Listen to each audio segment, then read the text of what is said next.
Bullet Club.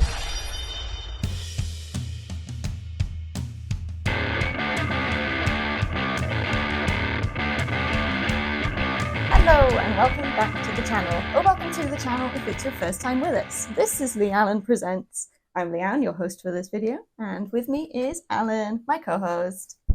And as you've seen from the title card, we're here with our reactions to WWE's latest premium live event, WWE Backlash. Did you have to check the name of that then? No, I'm just making sure my phone doesn't go to sleep. Otherwise I have to do stuff. So, WWE Backlash that we literally just watched.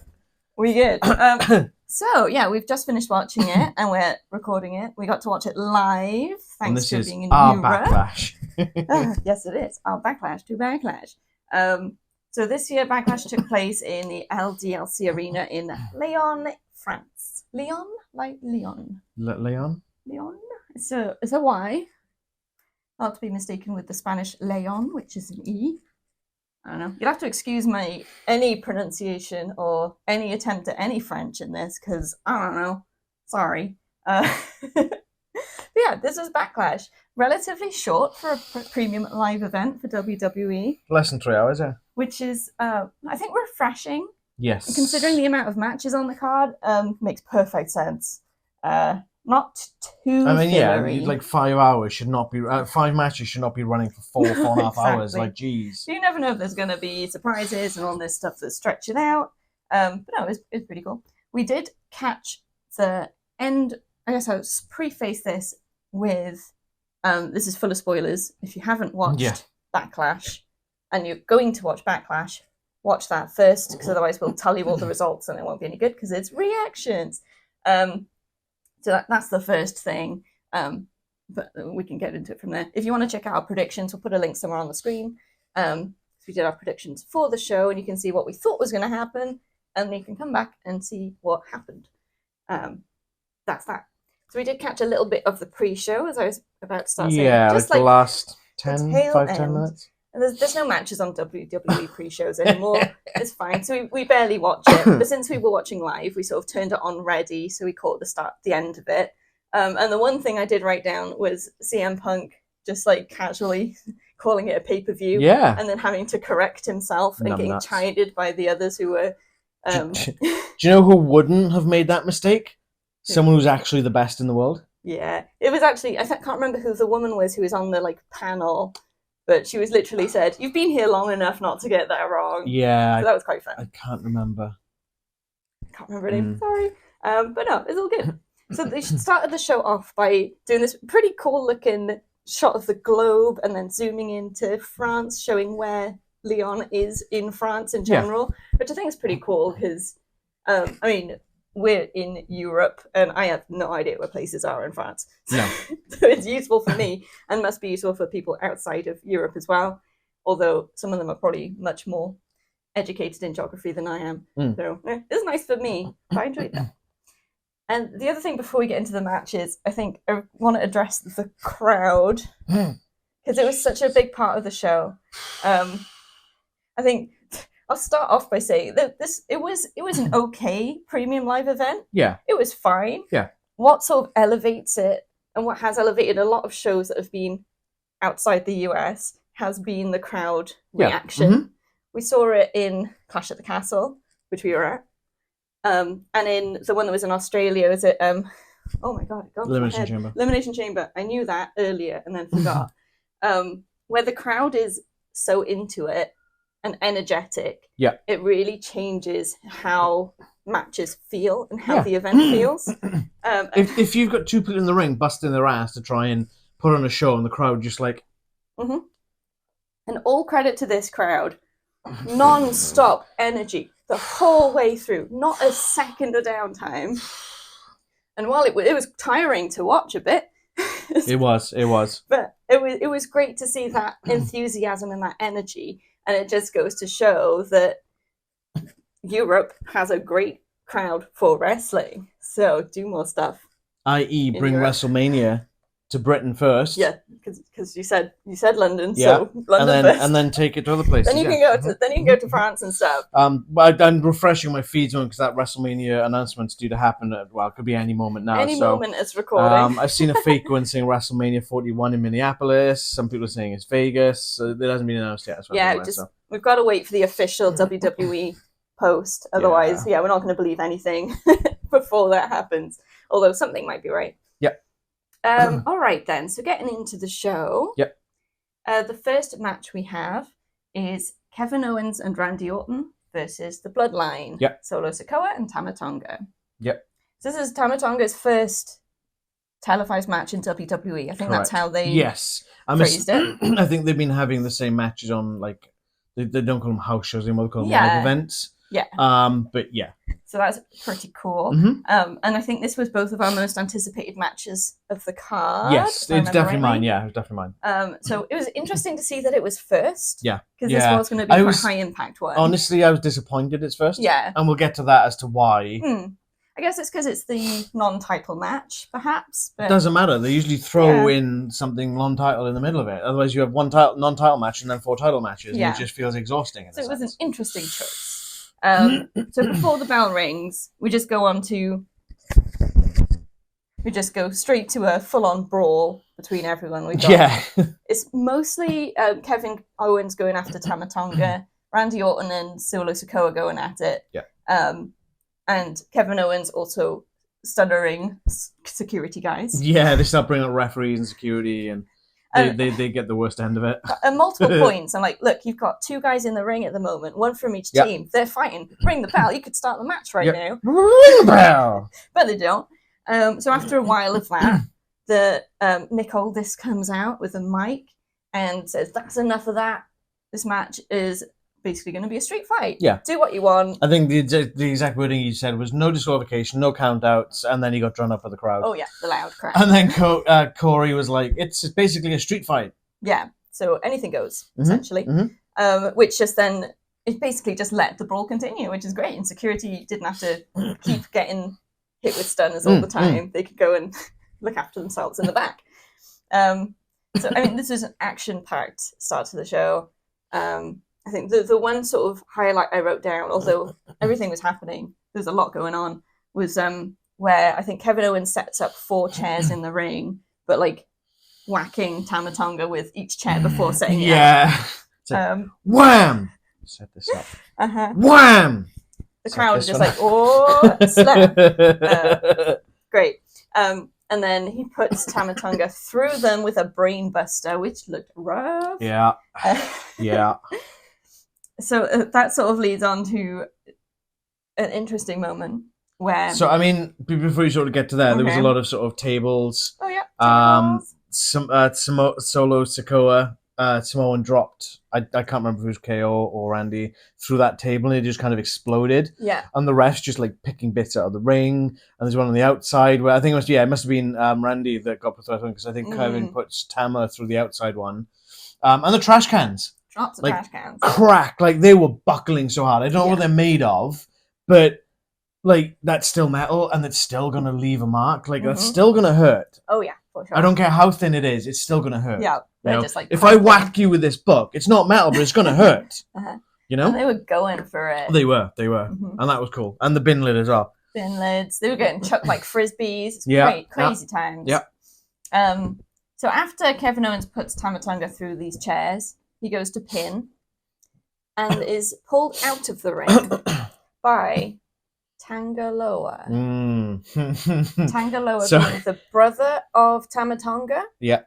And they were together in New Japan. Correct. So Tama Tonga, Tangaloa, and Hikuleo, all brothers, all sons of Haku, legendary Haku. Yeah.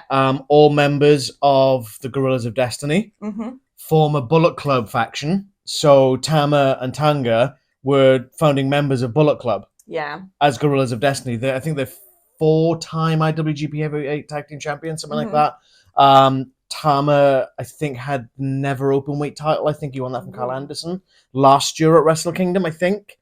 But when he popped up, I thought, oh, that's got to be Jacob Fatu, because of all the speculation and rumor that Jacob Fatu is coming into WWE after leaving his MLW contract expire. But then we turned around, I'm like, OMG, the Gorillas of Destiny are in WWE.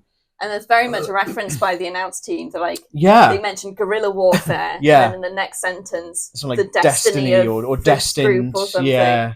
So they're obviously going for it. Whether they label them as Gorillas of Destiny, please, I don't know, please. but they're at least going to drop those references in.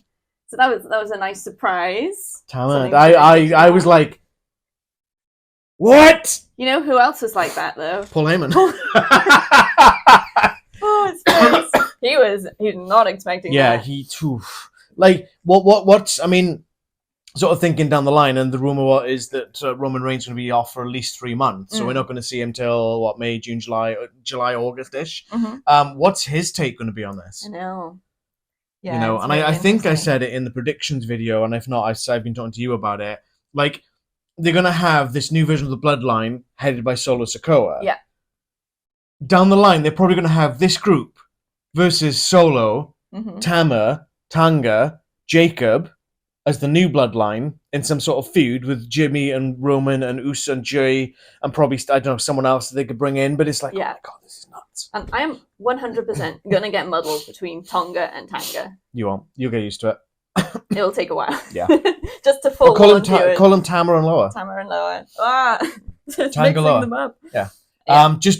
I kind of now wondering how long's left on Hikuleu's contract. At the point I'm watching in New Japan Pro Wrestling, they're still the tag team champs. With him and El Fantasmo, ELP.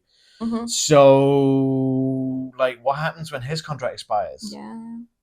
Interesting. Are we gonna just like end up getting all of the Bullet Club guys over? Like, oh, come on, Very interesting. come on, let's go. So coming to the finish, it's almost directly after this surprise. Yeah, moment. it was really quite sudden. Yeah, I was still stunned, and I'm like, wait, the match is over? No. So Solo Sikoa gets Kevin Owens back into the ring after he was pulled out. Yeah. Puts him through one chair, but like crushes this chair. Hits him with a Samoan spike, and then pins Kevin Owens for the win. Yeah. Bloodline on top. And then it's so you've got Solo, you've got Tama, and you've got Tanga and Paul Heyman. And Tanga's just staring daggers at Paul Heyman. Paul Heyman's like finger up, like taking like a couple of steps away from stepping Tanga. away. He does not know what's going on, and he is terrified. But it's really that was funny. It just adds to that intrigue of what on earth is going on with this group and where is it going. And I'm here for it, honestly. Yeah. I'm all for this new Bloodline. Yes. And it might be biased because I love Bullet Club and the Girls of Destiny are absolutely incredible. There's no shame in that. You know the talent. Yeah, no, that's what I mean. Yeah, that's what I mean. And I'm Yeah. going to have to show you some stuff for the Girls of Destiny and it's just so good. And I do, as much as Hikuleu would be a shot to get away from New Japan Pro Wrestling, I think he would be great in this group as well. Yeah. Just get the brothers in, and have that whole faction and unity of that in there, and I think it'd be great. Yeah, but then at that side, you could have Hikuleu there, and you could have Jacob Fatuja and Roman Reigns' version. So then you got 4v4. Yeah, that sounds good. Interesting. In terms of predictions, we did predict the Bloodline to win, and we were correct because the Bloodline did win. Every time. So is this the Gorilla Bloodline or is it the Bloodline of Destiny? I like Bloodline of Destiny. I do like that. We shall see. G-O-D, here we go. Okay, then we go to the shortest filler spot of the evening. Yeah. It's just an ad for the replica belts. Fine. Yeah, that's fair enough. This mic is not staying where I want it. It's okay. Okay then. Next match then. For the WWE Women's Championship. Bayley versus Tiffany Stratton versus Naomi. Yeah. Triple threat. Yeah. It's a good match.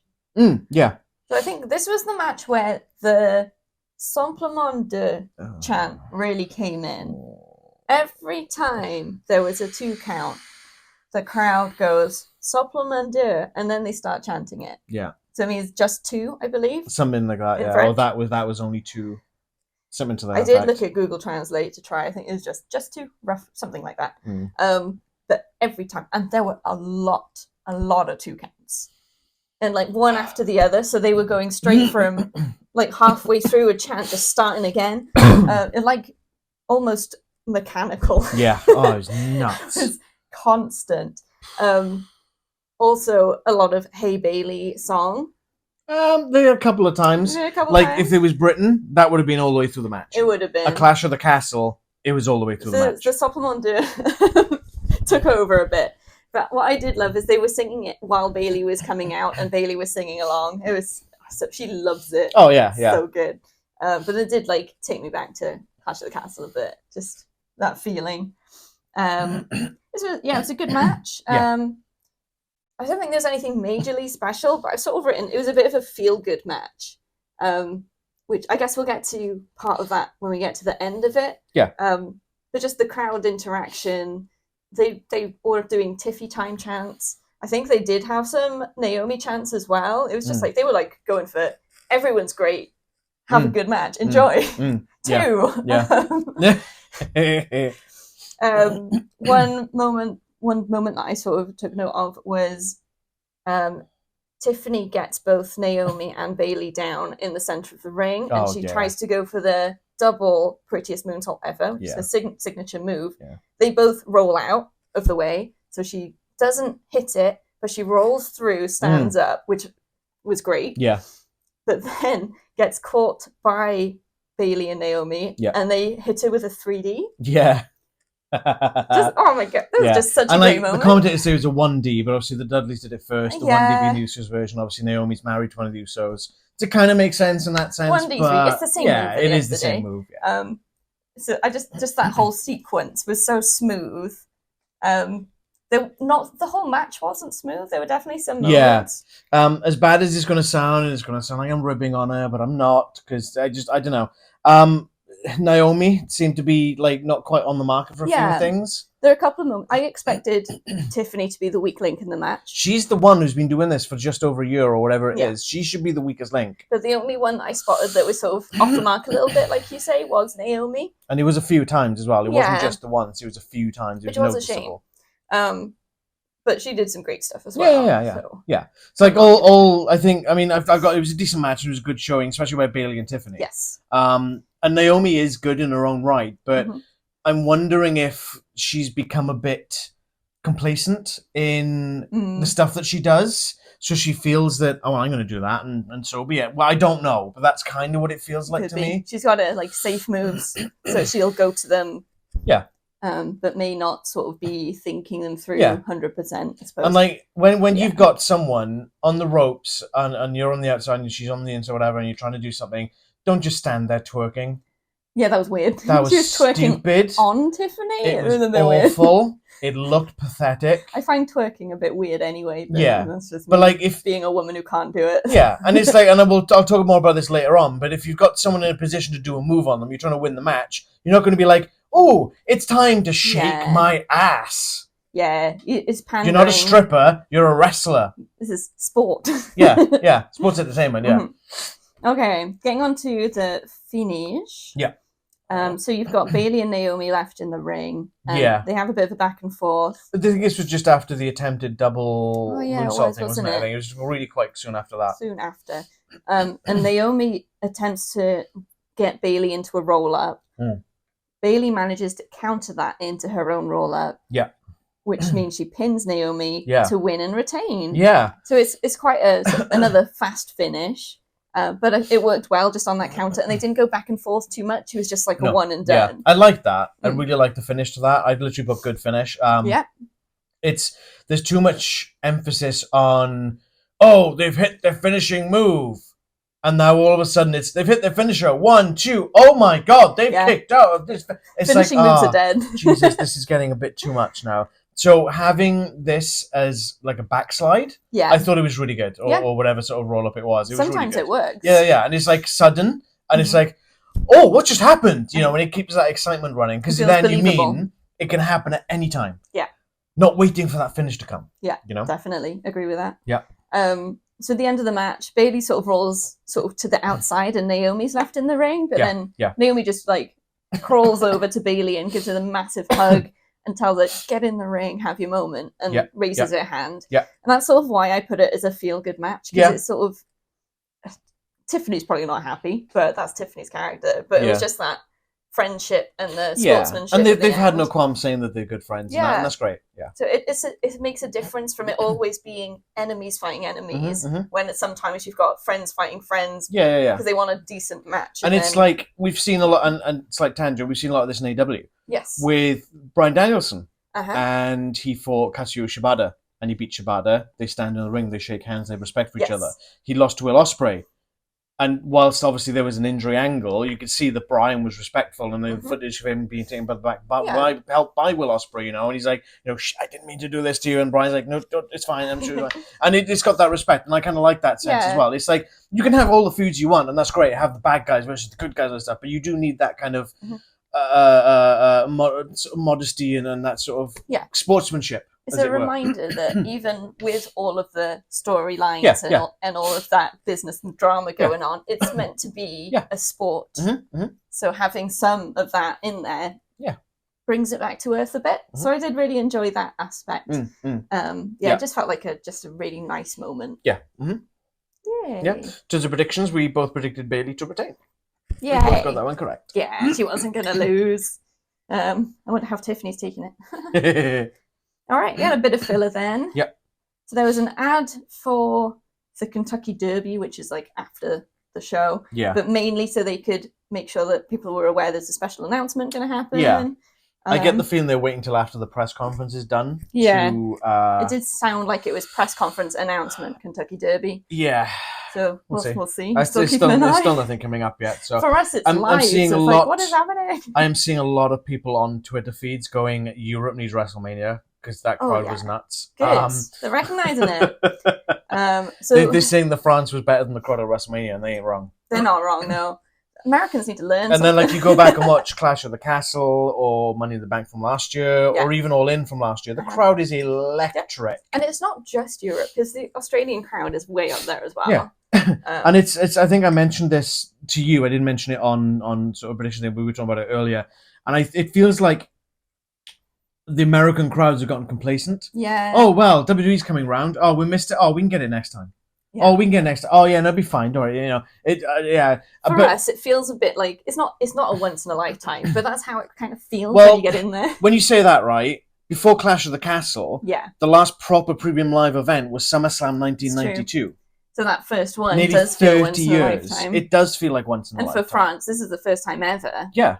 And like this, for them, technically, it could be once in a lifetime, but it's not going to be because they're going to do more from it. Yeah. But like, it's they just, and obviously they are leaning more into it now because obviously they've got King and Queen of the Ring later this month in Saudi Arabia. They're going to have, I think there's one in Germany at some point, I think.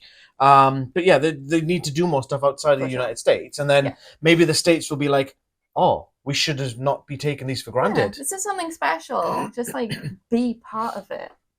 Yeah. A bit more filler. Yeah. So after just having 2 of our 5 matches, we get the highlight of the night. And we get a recap from the first match, from the Kevin Owens and Randy match. Basically, it was quite a few clips, but culminating in Tonga Loa's arrival. So I mean, it's fair.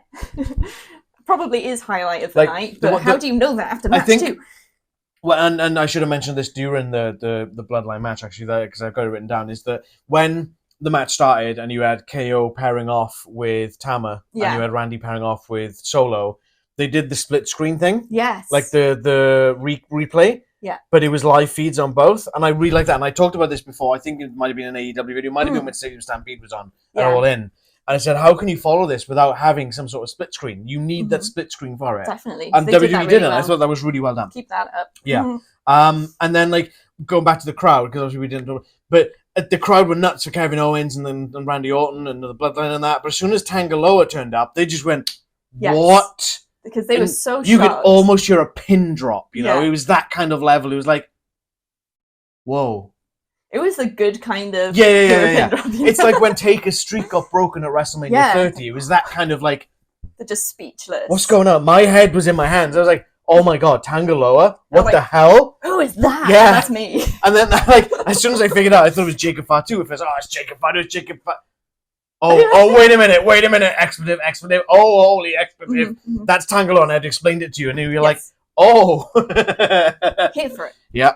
Talking of them, we then go to the back where Jay is preparing for his match, which is next. Spoilers. And you have Solo, Tama, and Loa walking past him, and they stop in front and sort of stare him down for a bit, and then walk off. And then Paul Heyman comes up behind them, just looking like, and he's sort of looking at Jey Uso like, I kind of got maybe like a help. What do I do? Yeah, it's like I don't know what's going on right now. And this leads me more into, I mean, on SmackDown, because obviously we had our predictions up before SmackDown. Paul Heyman said he's not spoken to Roman Reigns since WrestleMania. Yeah, which is like, wait, what? So it turns out Paul Heyman was the one who pulled him out of the draft. Yeah, but like.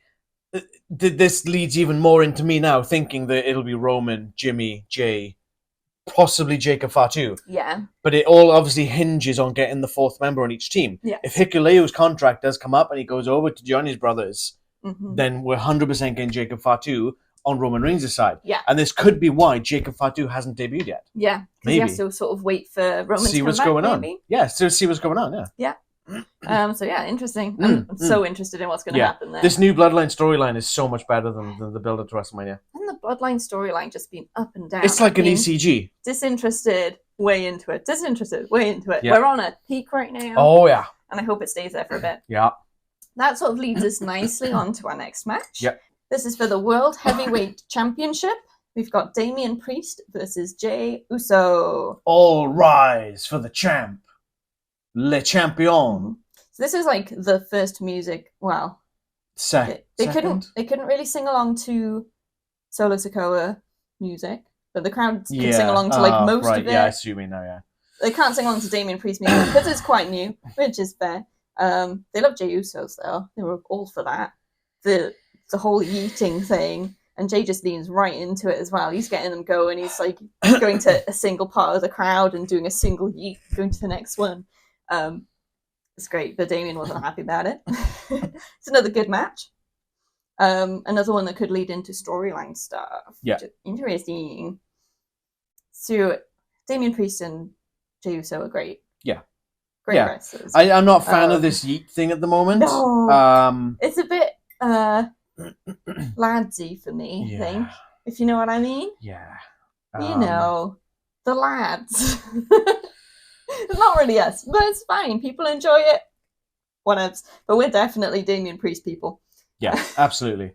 And it might partly be because we are alternative. Yeah, we lean towards the alternative. We lean towards the bad guys. I mean, his finishing move is named after a Slayer album. So. Yeah, it's just where we're drawn to. So, but that is fine. And this is how you get the interest in entertainment like this, is you've got people who are into both sides, and that's where you get. And this again, we talked about it, I think, on the prediction video, the Rock and Wrestling Connection. Yeah, exactly. It's good stuff. So Damian does come out alone, but he's not alone for very long. About partway through the match, we do get JD McDonough interfering. Maybe 60% of the way through. Yeah, it's a fair way. They've had a good old proper singles match. Yeah. Good match too. Yeah. JD basically like pulls the ropes out from under Jey as he's trying to do something. Yeah. Then Damian Priest starts yelling at JD McDonough, telling him that he doesn't need his help and to get out of here. What is he doing here? This kind of thing. Have we got the announcement? No, yeah. Okay, I thought you got the announcement. After this match, I'll read what I've just seen. Okay, cool. Is this from the press conference? Yeah. The press conference still going on. Ooh, interesting. Live updates. It's great. So yeah, JD McDonough. Dun. And now the news at 10 o'clock. JD just gets chewed out by Damian. He's just trying to help. So, yeah, what are you doing here? I can do this on my own. I don't need your help. It's just me, Oos. Not the Judgment Day, Oos. It's just me, Priest. I don't know.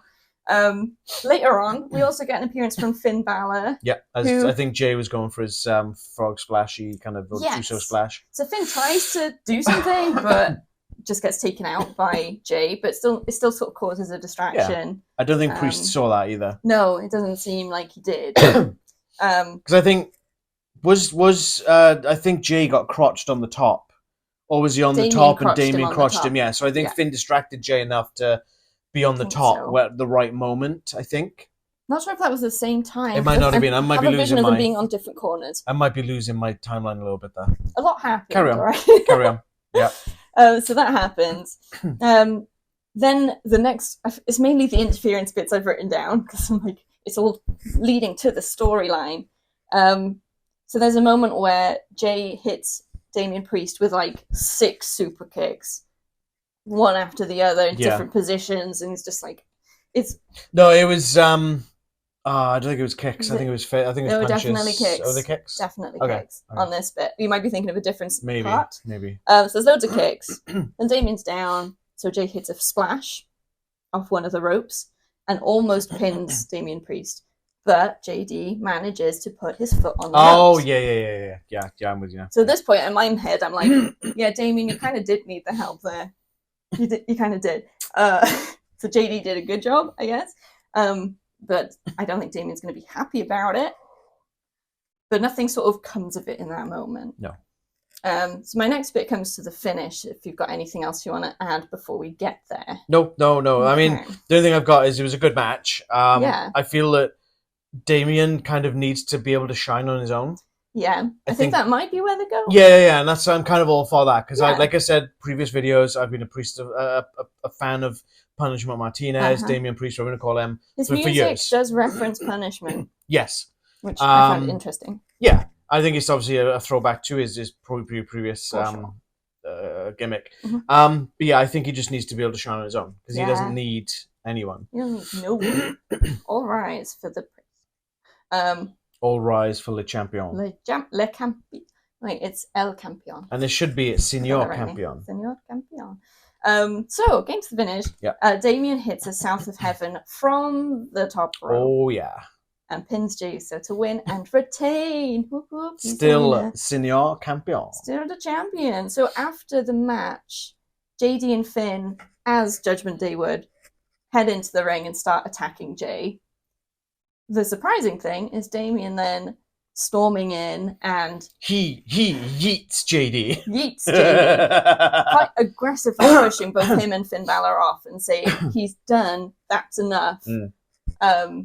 Which is very much he gets right in Finn's face. Yeah, he's not happy with this. But this is very much how Judgment Day has acted for a long time. So then it gets you thinking, is Damian questioning the way they've been doing things?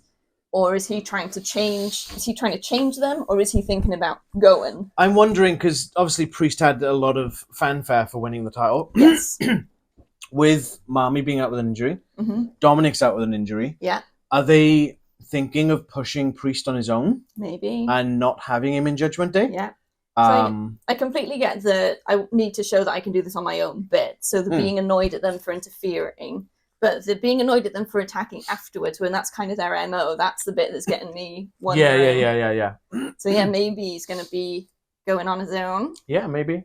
It'll be a shame to see Judgment Day go, but maybe they'll just be a different iteration of Judgment Day. Maybe. Or maybe it'll sort of reform when Mami comes back. Yeah, well, DX and the NWO did many iterations of the faction. In terms of predictions, we both predicted Damian Priest to win, and we got that one correct. Yes. In terms of the press conference, Triple H said they're going to be coming back to France and may consider a pay-per-view in Italy. And we'll talk to the mayor of London about WrestleMania in the coming years. Ah, yes. As part of the mayoral election campaigns, one of the candidates, the sort of one who is mayor now, I think, Sadiq Khan, did specifically say... I don't know if he's still... I haven't checked. Is he not at the moment? Because we had a local elections on Thursday. So he said that if he won the local elections this time, he would be pushing to get WrestleMania in London, which we're all for, because we can get there. Yeah. So that is interesting. Yeah. So maybe year after next, perhaps? Yeah, maybe. We'll be thinking Hopefully. About it. Okay, then. I mean, as I've said before, it's not USWE. It's not United States Wrestling Entertainment. It's World Wrestling Entertainment. All right, we got some filler. Oh, apparently Sadiq Khan is still mayor. There we go. So he's probably going to be retweeting that. WrestleMania London. Hell yeah, I'm all for that. Oh. We will be there. For sure. So our first bit of filler is sort of headlines from the live EU tour that's happened. So they've been doing some, what do we call them, live events around Europe. So it was like just headline bits and freeze frames. Yeah. That was pretty cool. And then I don't know exactly what happened next because it was all in French. Yeah. Some guy, I think it was one of the French announced guys called Yeah, Philippe I think it was. something. Yeah, I think it was. And I think they were saying something about the biggest arena attendance in France. I think it said arena attendance full stop. Pretty good. It did look like a very full crowd. So we didn't get the usual attendance number. No, which is weird. It was a bit odd, but maybe they've had some backlash from using numbers because there's the speculation about inflating numbers, that kind of thing. Yeah. Then they had an ad for Elden Ring. Yeah, I guess it's sponsored. Is it a new one? It's DLC coming out. Okay, cool. Don't ask me when. I couldn't tell you. Didn't Elden Ring come out a few years ago? I don't know. Yes. And then we have an ad for NXT Battleground, so a bit more relevant again. There's no, apart from the one we will not name, there's no drink sponsors this time out. That's all I'll say on that. All right, we move on to our next match. Yeah. For the women's tag team championships, we have the Kabuki Warriors versus Bianca Belair and Jade Cargill. So Kabuki Warriors being Asuka and Kairi Sane. Of Damage Control. There's so many names. But it's the Kabuki Warriors. That's what the two of them are called together. Yeah. So we go with that. This is not a bad match. It's a bit chaotic. Yes. And not quite in the way that I love chaos. This is a bit more... Wait, who's legal? Yeah. Didn't the ref just say they weren't legal and then they've just tagged out? I'm so confused right now. I had a hard time following this one. It was a bit, but I mean, it was good. And I did enjoy seeing, you're going to be surprised, I did enjoy seeing Bianca Belair and Jade Cargill sort of gelling a bit as a team. They were doing tandem moves. They kind of had bits. They had matching gear. That's a bit of a thing. Yeah, but I still feel it was the Bianca Belair show. It was a bit. But it was nice to see them at least moving in that direction. Yeah. That it sort of feels slightly less like they're two singles wrestlers just chucked together. Yeah. Because they are trying to do stuff together. Yeah. And work off Yeah, each and other. that's what a good tag team should do, is doing, as you say, the tandem moves, the double offense. So I did like to see that. And I always like seeing Kairi Sane and Asuka because they are so good. So good. I do love that as soon as the match started and Bianca Belair had a headlock and she took Asuka down to the mat and then she got up and she just had makeup all on her shoulder and it was like... Just immediately that face paint is gone. Yeah. It was smudged all over the place. But it makes a good look. So it's fine. Not for Bianca having it smudged on her, but smudged look on Asuka. It's kind of cool. Yep. I didn't have much because of not being able to follow it very well. The tandem moves, great stuff. But I didn't have much actually to note. No. Which is a shame. So if I'll move on to the finish, unless you got anything. Yeah, no, I mean, I felt it's still the Bianca Belair show. Yeah. That really annoyed me because it seemed like she was in the match 70-80% of the time. You know and Jade was just stood on the apron, just being like... Jade, when she was in the ring, though, she looked like she was having a ball. She looked like she was having such a good time, which I love. I think she was feeding off that energy of the France crowd. How could you not? Yeah. As you say, and then figuring out who was legal half the time. I don't even know the hell was going on half the time. There was definitely a moment. I think Kairi Sane was trying to pin, Jade, and the ref wouldn't count because he said that she wasn't legal, that Kairi wasn't legal. But then the next moment, Asuka's tagging in. Yeah, I don't know if I blinked and missed another tag. Yeah. I had a text of someone I was replying to at that particular moment, so I lost the track of that a little bit. And the ref definitely clapped the tags. I'm like, well, I don't know what's going on. And even the finish, which we'll get to now, it was a bit messy. So Jade hits the Jaded on Kairi Sane. After that, nuts. Oh, yes. Just, what the hell was that? I can't even describe it. It was like, she had Kairi on her shoulders facing this way to go for a powerbomb, flipped around, pushed her up, threw her, caught her in ready for the Jaded, and it's just like, what the hell just happened? It was so smooth. I wanted to swear then. It was so effing smooth. Oh my goodness. That was a move. That was nuts. Yeah. So that Jaded hit. And then Bianca hits a KOD on Asuka. Of course Bianca's got to get a KOD in because it's the Bianca Belair show. So she hits Asuka on top of Kairi.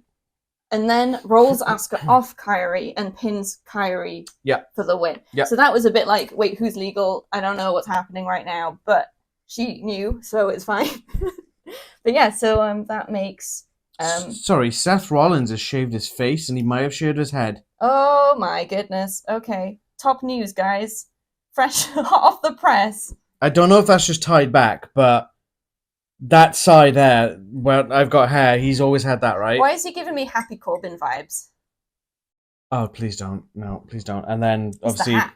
Oh, she looks great. That's a hat. She looks so good. That's a hat, right? I don't know if that's going to come up. You're going to have to put that on the screen. Yeah, I'll save the image and I'll check it up Hot there. off the press, fashion news from the Derby, Kentucky Derby. Kentucky Derby. Anyway, where were we? Oh, yes. So, yes. Jade and Bianca are the new champs. Yeah. So, yeah, not bad match. Pretty chaotic. And we talked in the predictions about why this wasn't the outcome that we wanted and feel like it might be for the wrong reasons. But this is what happened. Yeah. And it is reassuring to see that Bianca and Jade are trying to move into being a cohesive tag team, which they need to be. If they're the champs, they have to be a tag team. I would have been less upset if Jade had gotten more in-ring time. Yes. And had gotten the pinfall. Yeah, because they're meant to be pushing her. She's new and... She deserves it. So good. Yeah. Instead, it's Bianca Backlash. Yeah. Backlash hair. Backlash hair. It's the Backlashist. Clashist. Okay. Very good. I tried. An attempt was made. That's good. Filler? Filler.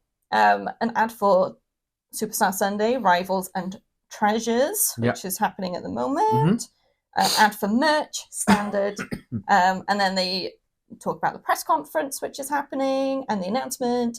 And then we get an ad for King and Queen of the Ring, which is going to be in Saudi Arabia.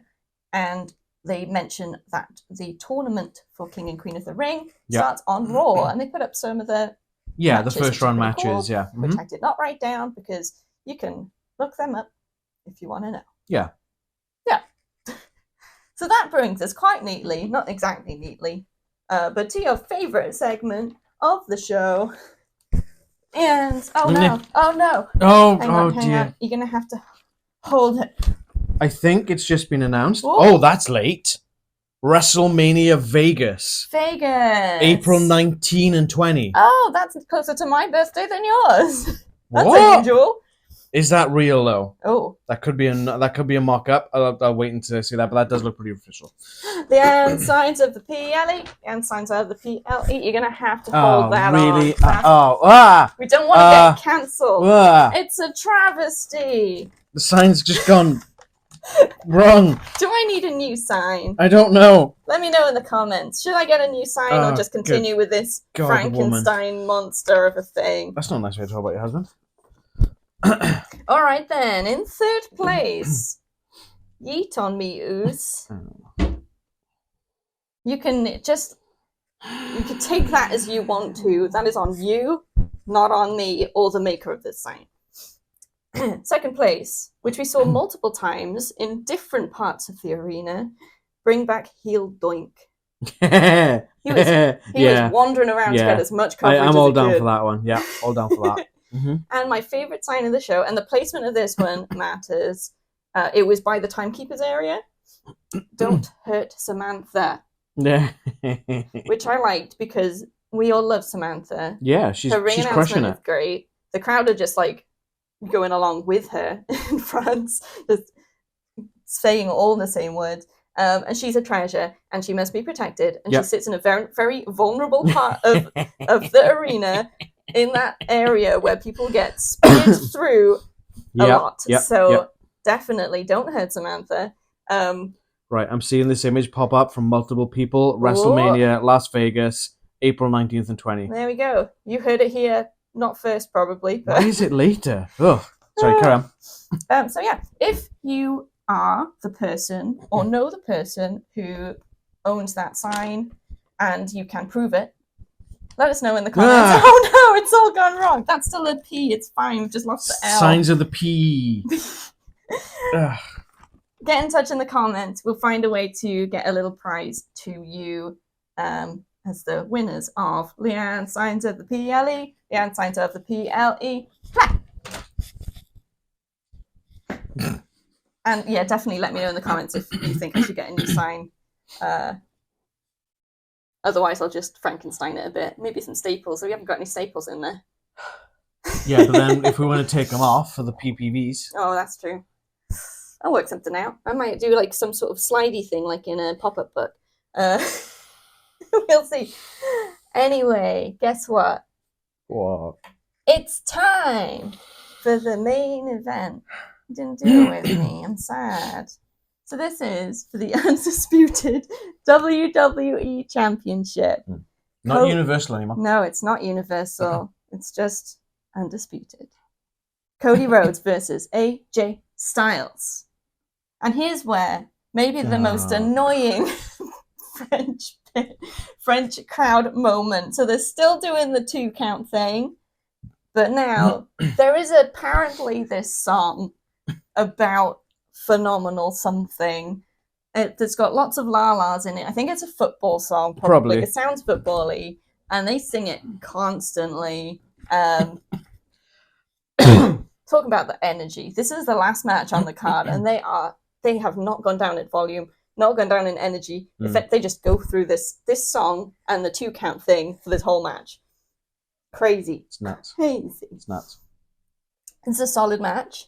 Yeah, I think it's probably everything that we expected from it. Yeah. Like, this really gave AJ a chance to shine. Oh, yes. And damn rightly so, because AJ Styles is an absolute phenomenal beast. Phenomenal. Don't stop, you French people. That song is going to be in my head for a long time. Our one French viewer just tuned out because of you. Okay, you can sing to yourself at home. Just don't. Just leave us out of it. Please don't leave us voicemails on this number. So some moments in my notes for this one. Cody did he sort of taunted AJ with the Stardust thing. So as AJ's down in the corner and Cody does a somersault and then does the Stardust thingy. It's almost like a... Which he does sort of because on SmackDown when they had their face-to-face, AJ had referenced Stardust and done that. Yeah. So he's using it to taunt AJ, but with his own kind of the insult to himself. Yeah. So it's a bit of meta, I guess. Yeah. But what I don't think Cody intended was for Stardust chants from the crowd to happen. Whoops. How long till Triple H makes him put the paint back on? Please don't. Please don't. We've moved past this. But, if he does, it'll just goes to show that WWE hasn't changed its ways, right? Yeah. So, we'll see. Watch this space. Cody back to AEW at some point? Who knows? If that happens, probably. With his tail between his legs. Sorry, take me back. So, the most confusing thing about French crowd, energy real high, investment in the match, great. But then halfway through, they start singing the French national anthem? Yeah, I don't understand that. So I'm like, oh, maybe they're not engaged. Maybe they're sort of going along with the chants because they do them, but then they're not really engaged, so they're singing the anthem. But then straight after that finished, they were back into it. Didn't miss a beat. I'm so confused. I have no idea what the hell. They were hand on heart, some of them. It was touching. Yeah, a bit weird. I'm so confused. The most confusing part of the evening. Cody's famous last words, "I'll get it right this time," while trying to do a move on the apron, and instead just getting completely dropped by AJ Styles on the apron. Yeah. Yeah, you don't want to be saying that stuff out loud. Nope. I'll get it right this time. Yep. No, you won't. And then Cody putting AJ through the French announce table, which nearly led to a double count out. Yes. It was literally on the 9 when they suddenly got their burst of energy. I hate those. Yeah. It's just those. At least be crawling towards it and then just... They were literally over by the announcer's desk at 9 and all of a sudden, boom, they're in the ring and it's like, Jesus Christ, Usain Bolt could have run that fast, you know? But it was it's sort of like that moment. It's like this could be high tension, but we know I'm it's surprised. not I'm gonna surprised be a the double crowd count out. didn't start chanting "That was 9" Yeah. in French. Neuf. Yeah, that. Supplement neuf or something. Whatever. I haven't done French since I was in school. That's I know numbers just about. Oh, that's a while ago, like 26 years ago. Yes, we won't go into exact numbers. But yeah, anything you got before we get to the finish? Leading into the finish, in a sense, Cody Rhodes needs to stop kind of getting people hooked in the crossroads and going, yeah, now it's time for crossroads. Yeah, because then he gets counted. He literally yelled crossroads. If you're going to do that, if you're going to do that right, okay, hit him once, pull him back up and go, now I'm going to finish it. Number 2, and then slam him in. And then just do that. You know, I hate that. Yeah, it's like you say, it's the pandering. It's true. The 3, 2, yes. I hate that. If your opponent knows what you're going to do, they are more likely to be able to stop it from happening. Yeah.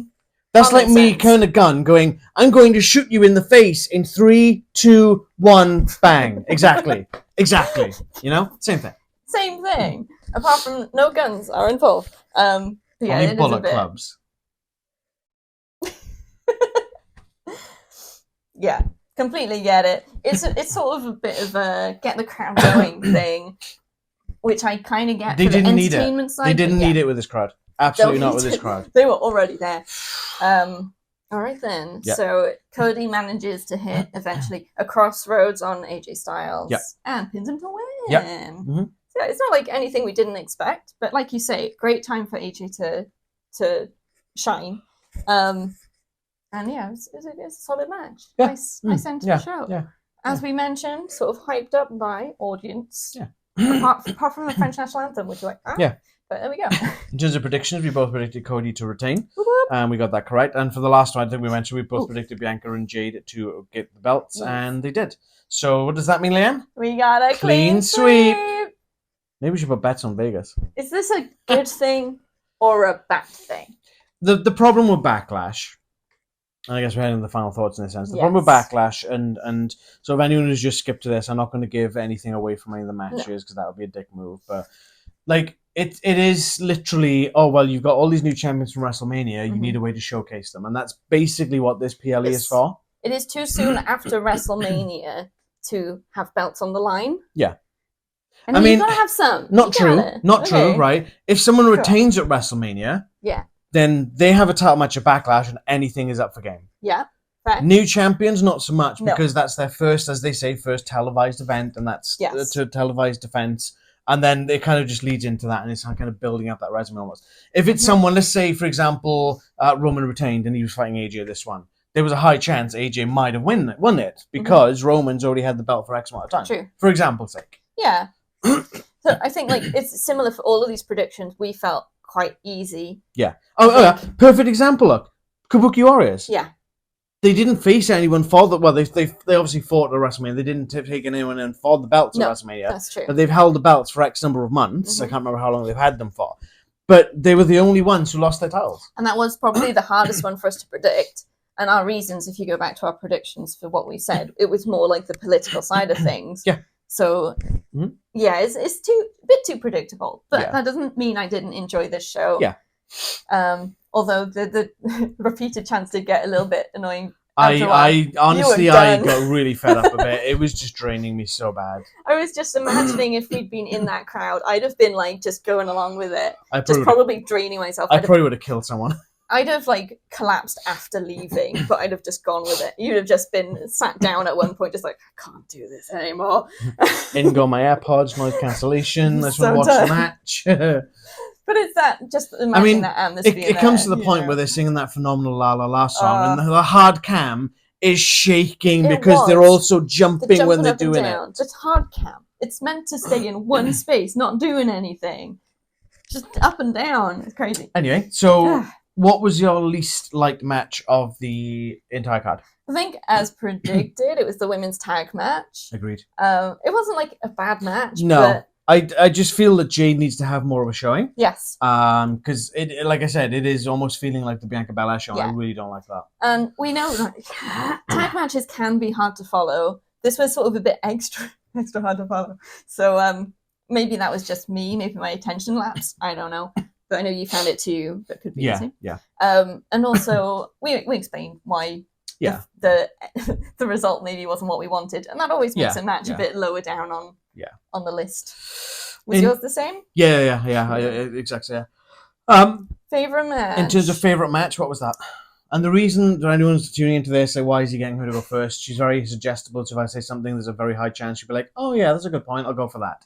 So I always like to get Leanne to say first because I've already got my own opinion. I need to make sure I use my own opinions. It's a thing. It's not me being a dick. Or over Neurodiversity. My favorite match, as predicted, Kevin Owens and Randy versus the Bloodline. Agreed. The most action-packed match. Like, the only surprise of the show. Obviously having them come out first I felt was a bad move. Yes. And we'll get into that in a sec. But like having them just come out and start brawling and the referee can't get control, and then they bring security and it's like, oh my god, they're going to throw this match out, and then out comes Nick Aldis, and it's like, do it. And I said to you before the event, I'm surprised they didn't make it like a street fight or something. And what do they do during the actual event? Here comes Nick Aldis. I think they have mics in our house. They watch our videos. Mm-hmm. But like, I feel that this should have probably been maybe midway point because it's the only surprise. Yeah. Everything else was boom, boom, boom, boom, boom. I could literally have a bingo card and knock everything off that bingo card. Yeah, very true. Apart from Tanga Loa. Having the first surprise in the first Tanga frickin' Loa. It kind of makes you think, well, what else is going to happen? And then if no more surprises come, might leave you a bit disappointed. The only other thing else that could have happened, and all they did was another glitch QR code, was this whole... the speculation. Let's go. Yeah, the speculation of White Six, the speculation of Uncle Howdy, Bo Dallas, whatever you want to sort of call him, and the White Six faction coming in. There's been glitches, there's been QR codes leading to different sites on WWE's website with all these clues and cryptic nuts, and it's been insanely good. And I've been deep diving hard into this, and it was like there was a glitch occurred on one of the filler bits. Yeah, and I was looking down at the point, and my peripheral vision is so good, and I was like, just saw a glitch on the screen. I was like, I didn't see anything. I'm sure the noise is like part of the music, I think. But no, it's definitely a thing. But yeah, that's been a hell of a deep dive, and I've loved it. I cannot wait for that payoff. And I was hoping something would happen at Backlash. But... because one of the glitches, I think the one on SmackDown, the QR code took you to a video advertising Backlash, and then it sort of it was the SmackDown and then Backlash, but then it kind of went into this video. So I was there like, oh, that means they're going to do something at Backlash. If you haven't seen that particular one from SmackDown, go to www.com/404 and hit enter, and it's literally start watching the trailer. It glitches out and it's a whole different thing. It's great. It that goes to show a bit that it reeks of Bray Wyatt. You can read into this stuff anything you want. So even if everyone's speculating about Wyatt 6, the signs are pointing that way, but it could be something completely different. I mean, we were showing, my mother was around earlier today visiting, and I was showing her because she didn't catch the glitch on SmackDown, and I showed her the video, and there was something in there I didn't catch last night. Or was it last? Yeah, last night when SmackDown aired. The video going into an old house kind of thing, and No, the one with the text. Oh, okay. Where it said something about believing, and then you could see Bo leave clicking in the background, and it's like, how did I not notice that last night? So every time I see something, I'm almost sort of catching something different or something new that I'm like, it's pulling up the source code, inspecting the HTML coding, and kind of stuff's so good. Oh, it's amazing. It's so good. It's so good. Oh, cool. Wow, that's that. Yeah. Well, what's next, wrestling wise? I believe that it's my brain. It's at the end of May, and it's... Starts on Monday. King and Queen of the Ring in Saudi Arabia. Yeah. And what happens the next night? Oh, is AEW AEW's Double or Nothing. Oh, so we've literally got the next bank holiday weekend. It's a bank holiday weekend in the UK this weekend. The next bank holiday weekend is the end of May. We've got King and Queen of the Ring on the Saturday night. AEW's Double or Nothing on the Sunday night. So we'll have 2 sets of predictions and 2 sets of reactions up in a very short amount of space. I'm going to need to start mentally preparing because that's going to be busy time. So anyone who loves wrestling content, you're in for a great time at the end of this month. Yeah. And obviously we're going to have lots of other stuff in between too. Hey, so check it out. Yeah. Don't forget to keep following us on our socials for our coming soon images. So you know when stuff's dropping as well. We're on We have been putting them Instagram. up on Facebook, on not Facebook, on YouTube as well. So we do put them up on YouTube in post. We've discovered that's a thing you can do now. Anyway, take us away, Leanne. So as Alan said, check us out on our social media. Follow us there. We're on Instagram, Facebook, and we're on X. The link tree is in the description below, which will take you to all those places. And you can also, down below, leave comments about what do you think about the glitches? Have you checked them out? Or have you missed them entirely? Yeah, let us know what you think about this. They felt quite hard to spot, some of them. There's the one with the sort of the Greek art with the shadow play. That's what I've still not quite figured that out yet. Yes, we'd love to hear what you think. Or your interpretation of that is. If you're not into the glitch stuff, you can let us know what your least favorite match on the card was, because that's always good to hear. And we'll have competitions. Or you can chat to us on our socials about that as well. Please like the video if you liked it. Hit subscribe and the bell to be notified when we drop new videos. We appreciate you guys so much. And every like and every subscription really helps us out. We appreciate every one of our subscribers who watches this. And comments. Even if you're not subscribing and you're watching, we appreciate you. We would rather you subscribe. Yes, please. It's free. It's free. Why wouldn't you? Yeah, that's great. Join in the conversation. It's a great time. Help us grow. We like talking to people. Mm-hmm. Yeah, we've met some really nice people since we started this channel, and they've been really nice people to talk to. So we'll be back with other stuff in between, and then wrestling later in the month. 3 weeks, yeah. That's so good. So look forward to that.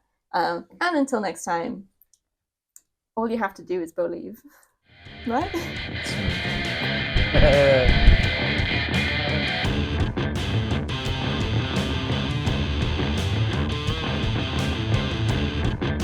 Bullet Club.